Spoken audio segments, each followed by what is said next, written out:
some messages requiring that the Honorable Minister of State for Industry speaks on certain concerns by manufacturers over matters of power tariff, fuel customs, and all of that.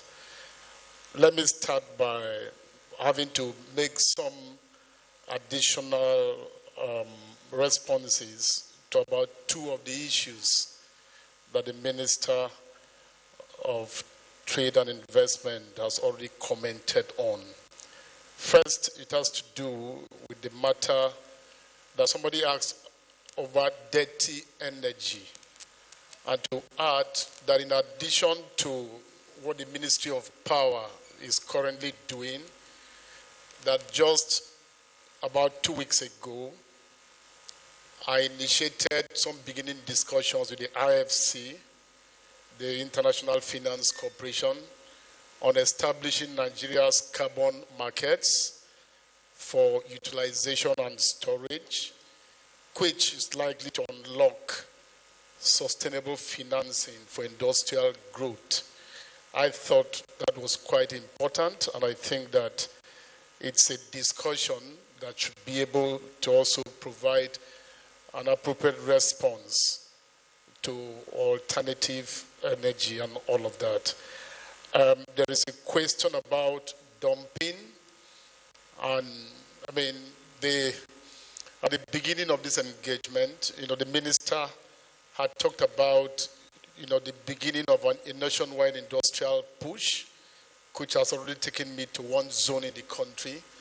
And among the industries visited so far, there is a common trend that I already find, and that has to do with the struggle of our local manufacturers, against unfair competition by those who keep smuggling goods that are produced in climes that the producers themselves benefit from a lot of incentives, unfair competition by goods that are smuggled, most of them substandard.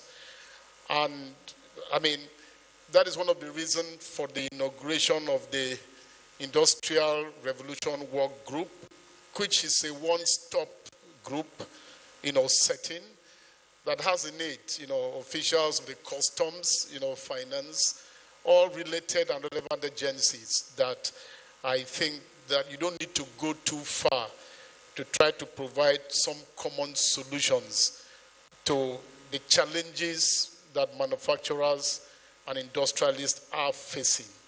And now, in terms of, the concerns of manufacturers and industry players on a number of these issues, and then what the government has done to try to support manufacturers. Let me just call attention to the fact that early in the level of this administration, Mr. President provided a 200 billion naira intervention that was meant for 50 billion of that was meant for nano businesses as grants, and then 75 billion for MSMEs, another 75 billion for manufacturers. I think that that provision, that intervention, is still being managed by the Bank of Industry. Let me also say that, one of the things that government and the ministry is currently looking at and pursuing is on how to get our manufacturers to benefit from an appropriate, pricing of gas. I think that this is likely going to be the game changer, that our manufacturers and our industrialists are also able to purchase gas the same way that it's done, in mostly, some other sectors of our economy. And I think that when this happens, a lot of the matters about cost are going to be brought down. Finally, of course, we are aware that as at last week, a certain 4% charge that was begun by the customs and all that was withdrawn, was stopped by this government. And I think that these and many more are most of the things that government continues to do to enable a viable, and strategic industrial sector. Thank you.